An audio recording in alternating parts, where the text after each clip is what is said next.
It's a Monday, so that means we got a comment corner. Today's comment corner comes from Pizza Goat 42.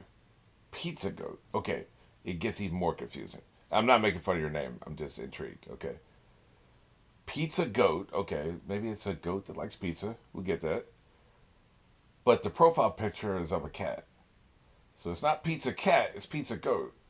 But that is definitely a cat in the profile picture. Okay, I don't know. I love the soundtrack for One Piece. It's been perfect from the start. I kind of agree. I say kind of because the biggest job of a composer is that the audience doesn't notice the music, at least the first time through. If the audience notices the music is doing too much.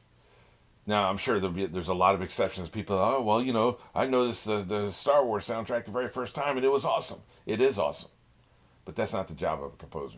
The job of the composer is to subtly manipulate the audience without them being aware that you're there. It's like what they say the best kind of servant is, like a butler or a maid or something. Is the best servant is they anticipate your need before you even realize you need it. It's like, I think I want some coffee. You turn around to ask for some coffee, and then the butler is just now putting down a piping hot cup of coffee right then. As you realize you need it, there it is. That's kind of the job of a composer. Anticipate where you want the audience's emotions to go, and then lead them there. You don't notice it. It's very subtle touch. Just guide them here. We want to be sad. Okay, let's make them a little sadder. We want this dialogue scene to hit a little bit harder because sometimes when you listen to a talk heavy scene without music, it feels very flat. But then you put the music in there, and it's like, oh, okay. And it's a general rule. It's like obviously you have ears. You're gonna at some point or another you'll notice the music, but you're not supposed to notice the music. It's not supposed to be in your face. Bam. So bad composed music. Now we're not talking about like needle drops where they just put in a rock song or a ballad or something. We're talking about music actually. They're watching the scene and they're composing music to match what they're watching. Okay. Bad composed music is we realize, oh, yeah, there is music, isn't there? So now in rewatches, you tend to start noticing background details. And so upon rewatch, you'll definitely pick up on the music. Oh, this is what the music is doing. That's typically what happens to me. Oh, I see. Because I'll notice it in editing. I'll be editing like Yellow Jackets or something. Be like, oh yeah, there was music in the scene, and this is what the music's doing. I see what they're doing. Look how they're leading me down this path with the music. You'll notice on rewatch, you should not really notice it on a conscious level very often the first watch, or it's doing too much. That's been the case here. I couldn't tell you like a signature music scene. They've had an entire series, but I only watch them once. I don't edit these reactions. I edit the intros and outros. I don't edit the actual reaction with the audio and the show video and stuff. So I haven't really picked up on much of it. But what I have has been good. Like, of course, the theme songs are fine. They're great. But the actual music during the fights, I mean, what I do notice is the Foley, the sound effects. The sound effects are always incredible. Like, whoever does the sound design for this series is top tier. Just everything, especially the comedic sounds. There'll be comedic sounds that's like doink doink, like you just realize something, and it'll be like doink doink, some little sound effect to make it realize, oh, we're being an idiot. That kind of stuff is always great. The fight sound effects, of course, are incredible. Don't really notice the music. It's interesting. I'll try to pay attention to the music in this episode, but I probably will lose track of that very fast because the characters are so good, the writing is so good, the comedy is so good, the action is so good. I will try to pay attention to it this episode, but I doubt I will. And the thing is, like, you guys have probably rewatched most of these episodes multiple times, many, many times, and so especially maybe like your favorite story arcs you rewatch. It's kind of like how I've mentioned this before, but I watch Buffy reactions, but only specific episodes. Like starting in season 2, I'll watch the third episode, and then I can't remember if I watched the fourth or not. But then I know I watched the fifth, sixth, seventh, and eighth, I think. And then anyway, I don't want to get too lost. But I'm just saying, like I'll skip around, but I can skip around because I remember what's in between. Like for instance, there's an episode where a character is revealed to be a werewolf.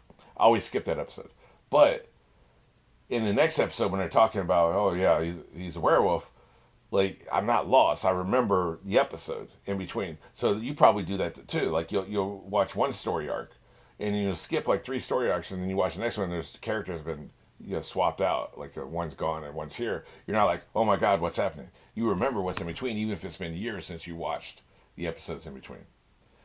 But so you probably jump around and like you have like this story arc, and then I rewatch this story arc. I've seen this story arc 20 times. I've only seen this story arc twice. But the ones that you watched a lot, I bet you could pick out all the music. Like that would not shock me. At any rate, you know where we are. You know where we're going. Three, two, one. See, this music's good.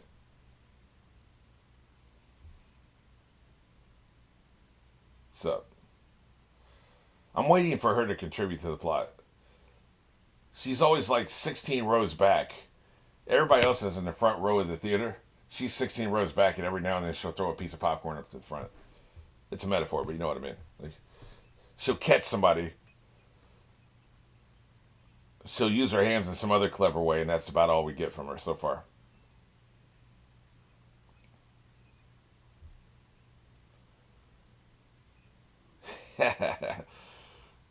You guys go. I'm going to stay here and get my ass kicked.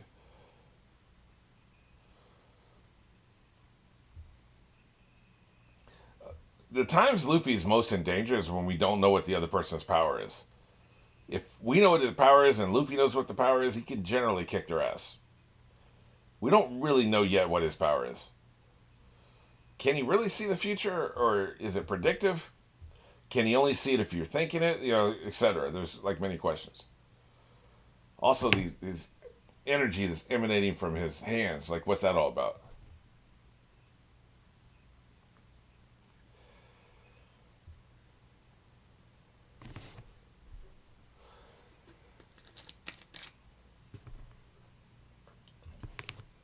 I wonder if there's a fruit power that gives you the ability to bestow some of your power on somebody else. Like Jacob can test somebody and they can have a little bit of his power. What if I had the power to shoot energy blasts from my hands? But if I touch you, I can give you some of that power. Like say my power is 100%, I touch you and you get 10% of that power. Because his power feels like the power that comes from the sky, but it's not 100% of that. It feels like a small percentage of that. So I wonder if you could have like six minions and you give each one of them some of your power. I wonder if that's what's happening here. I don't see shit.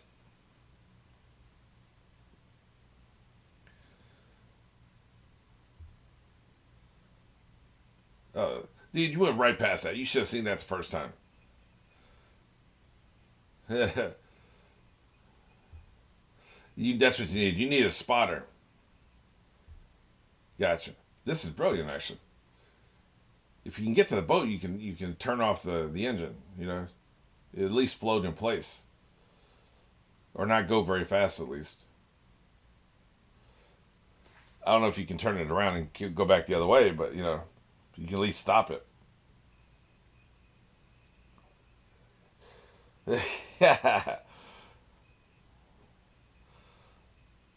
Well, he's apparently getting his ass kicked.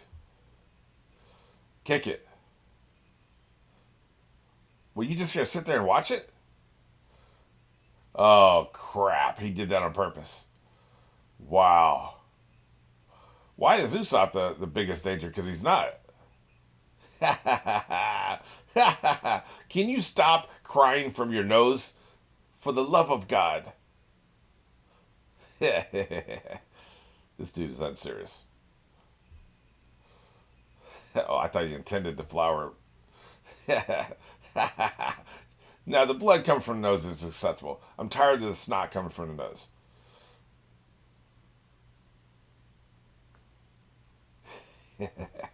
This dude's a problem, man. Why does he keep getting his head trapped? That's not the first time that's happened.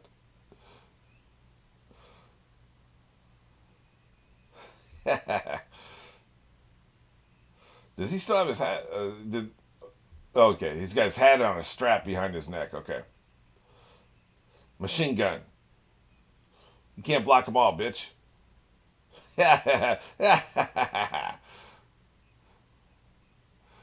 He's in rage mode. Well, crap.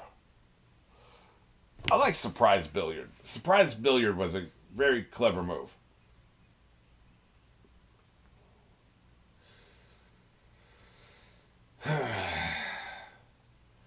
How does the author continuously create characters that are annoying within one episode and you just want to see them get their fat, round asses kicked? Jesus. I don't like the lobster one. The spear one wasn't great either.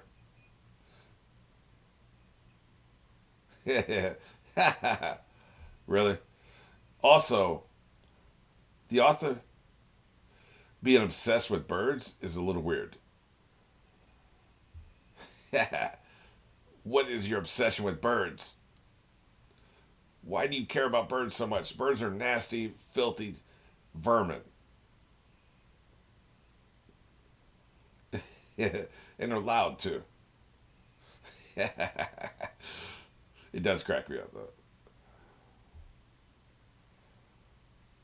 They're about to kick your ass. Look at them. They are kicking his ass. They're stomping him out, man. Is it hot? I'm starting to feel like it's hot. Dumbass. Well, here he comes to eat you. But does he like fried meat?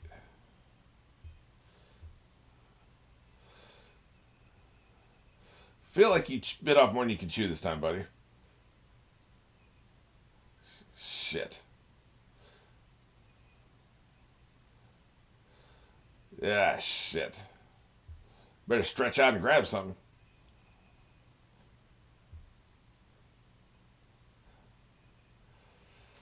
That was good advice.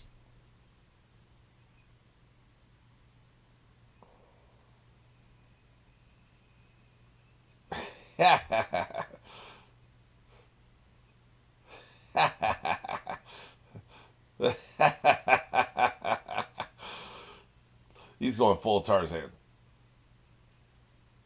Yeah, break out some toys, dude.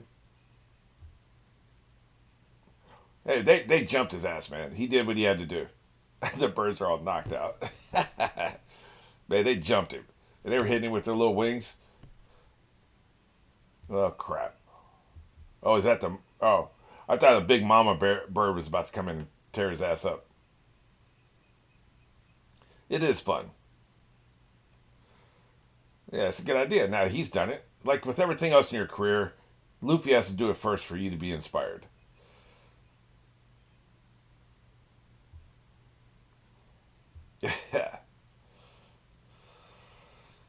I'll tell him this. He may be the greatest pirate inventor. That is a thing that may actually be true. He's not. He's never going to be the greatest pirate or the greatest captain. He might be the greatest inventor. This dude's pretty damn impressive.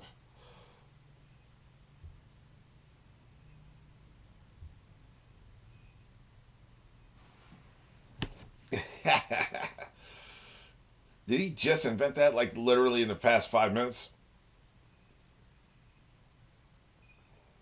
Nice. You better hurry up and do it. Oh boy's got your attention. Stop talking and jump.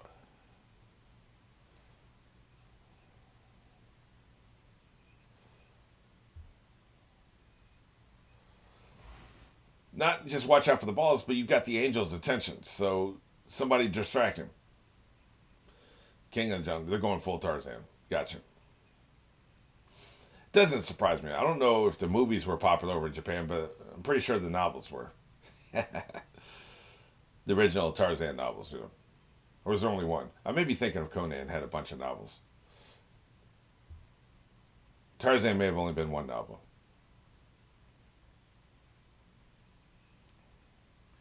We just did this.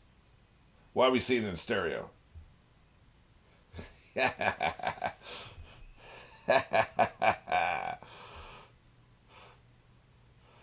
He's about to get murked. The angel ain't gonna just let this happen, man. It's too easy. Let go. Why are we doing snapshots? I don't like it. He can't disengage. The greatest pirate adventure ever can't disengage, and he fumbled the bag. He fumbled the damn bag. I should have done a character corner. Unbelievable. Incompetent!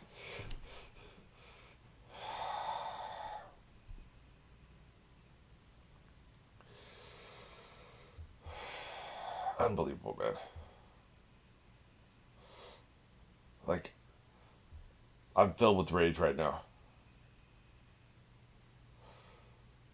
Why are you gonna get my hopes up? Like, I knew it probably wouldn't work. Yes, I am having fun. Thank you so much. They're really leading.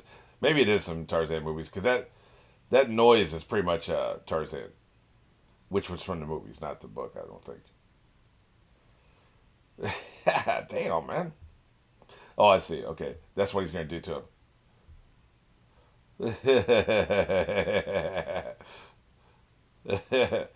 This is his imagination. This is not happening right now. Oh wait, maybe it is. It's hard to tell with these people. I thought he was imagining what he was going to do to them. Apparently, he already did it.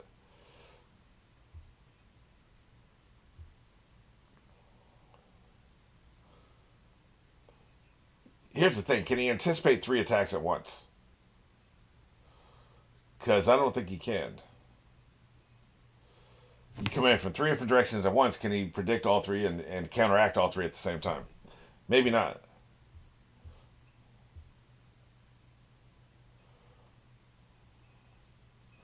Ow. Of course, it doesn't matter if he kicks your ass one at a time. You just stand there and let it happen.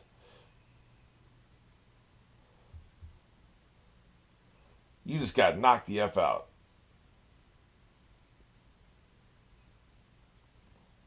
Well, yeah, but what's your point?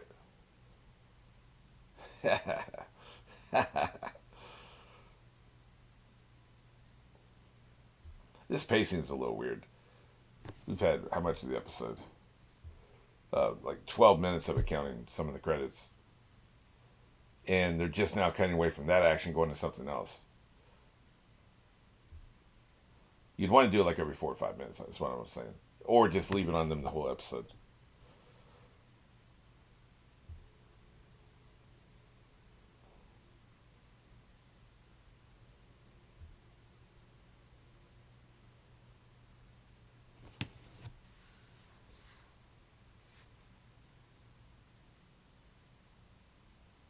What you up to? Yeah. What are you doing?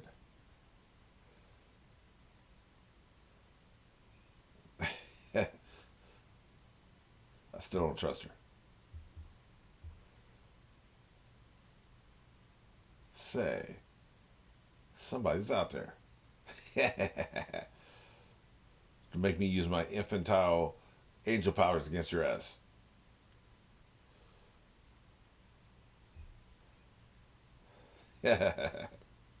Oh, I thought they were following her. I think that. Uh huh. Of course, it's a monkey. I thought they were following the kid. Nope. The kid's now following them. Really? They're coming for that ass. Don't even think about it.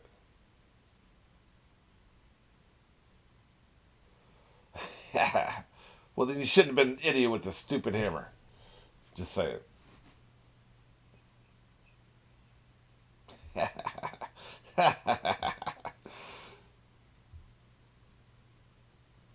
Why not just go down the steps? I guess this was faster.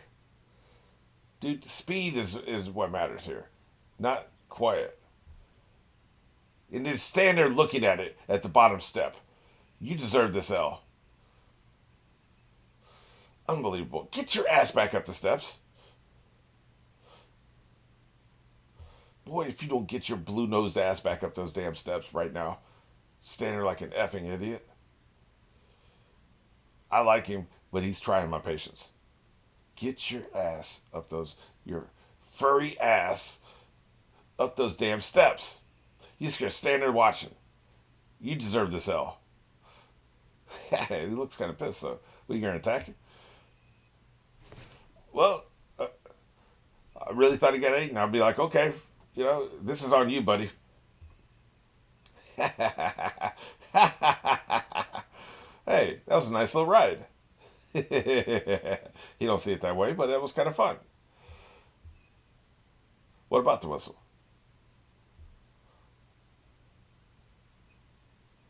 Oh, shit. I forgot. Thank you for the reminder. That's the one time flashbacks are useful. Because in this story time, that happened about 2 months ago. Like if you're watching it one a week, right? The one whistle.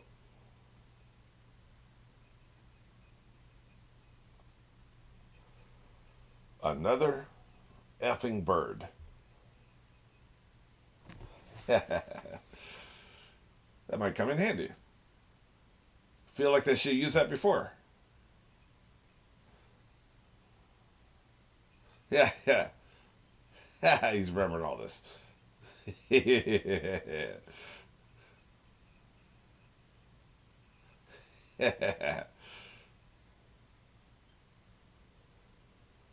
She left it there. Kicked their asses.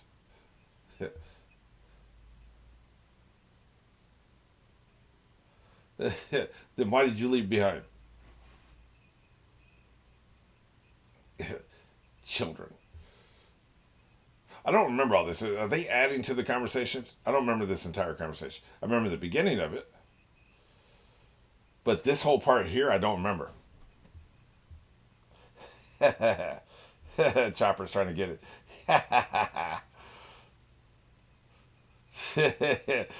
Nobody would ever downplay your hopelessness. It's always a strange argument with these idiots.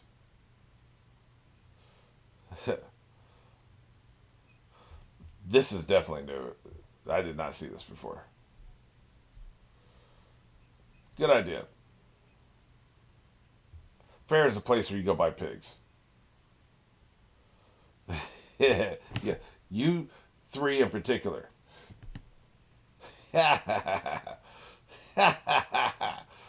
Domestic violence.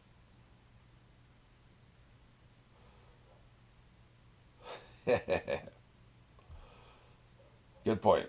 So that's why she left behind, by the way. He could have called him before. I agree. I would not use it. Just get your ass to work, man. He finds more ways to screw off. He could have had half the ship fixed by now.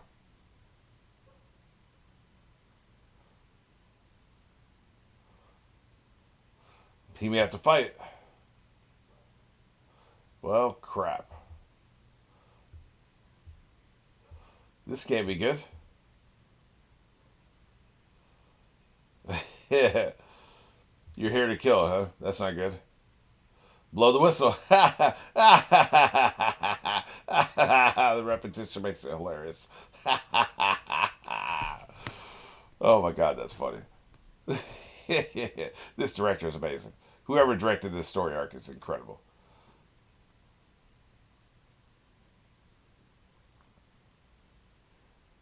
There's a whistle. Sounds like a whistle.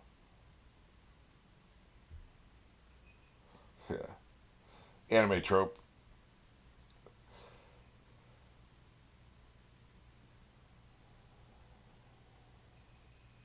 Well, shit. That doesn't seem fair. Yeah. Quit attacking us. How many of you sky sharks do I have to crush?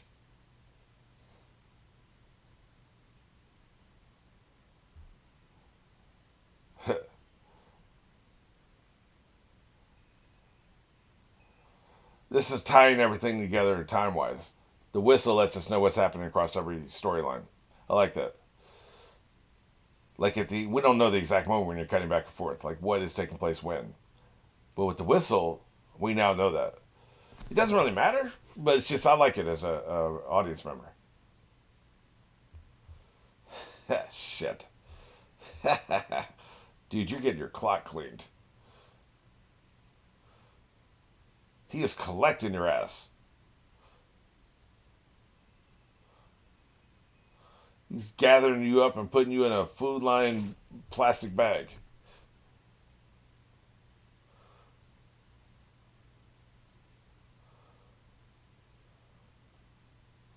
Oh, I don't know what that dialogue meant. I assume it's nothing good. It's incredible. I mentioned how he can just in an episode or two make you hate an adversary and you want to see them get their ass kicked. He's incredible at doing that.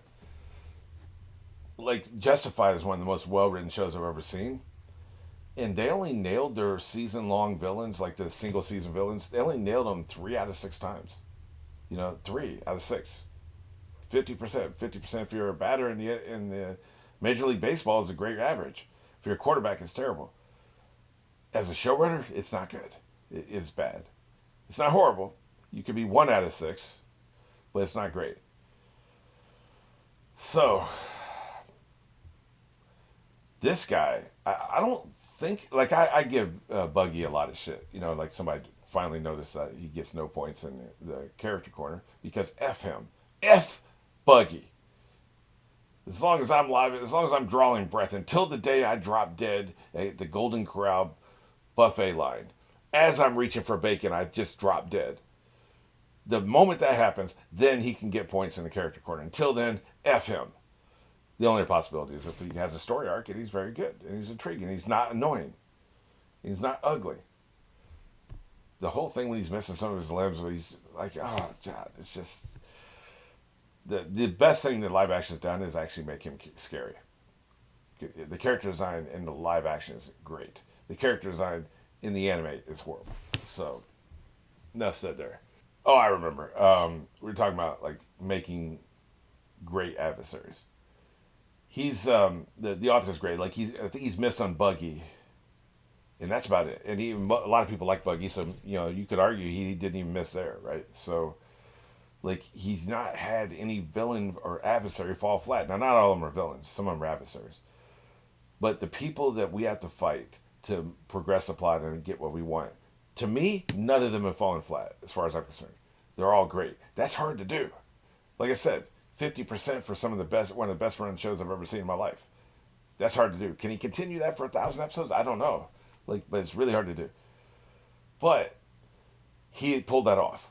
Like every villain so far has been compelling, been interesting. You want to see them get their ass kicked. But the other thing he does that is just really, really, it's really, really good and really impressive. We're at episode 161. We're 161 episodes into this. Now, subtract the filler, okay, we're 140 episodes into it. He continuously creates situations where you don't know how the characters are going to get out of the situation. It's not like Luffy can use his gum powers and get out of it because we've seen that doesn't happen. I didn't know how he was going to be Crocodile. I eventually figured out water, but they came up with a clever way to do it, blood and sweat, right? So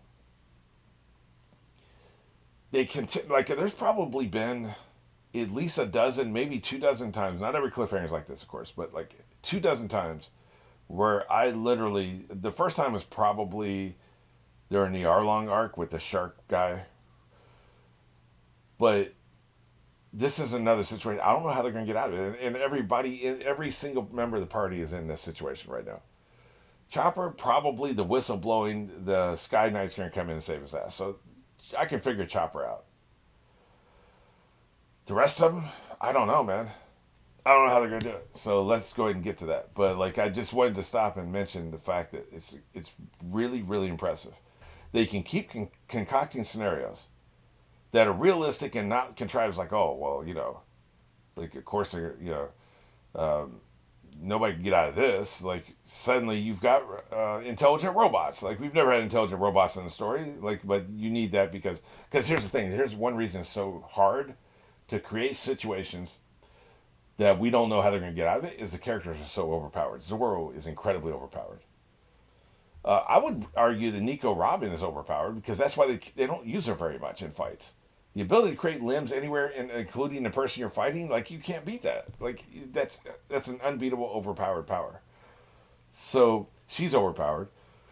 Luffy's overpowered. So like, how do you create situations with so many overpowered characters that can beat everything in front of them, and have us actually wondering what the hell, how the hell are they going to get out of this? But he keeps doing it.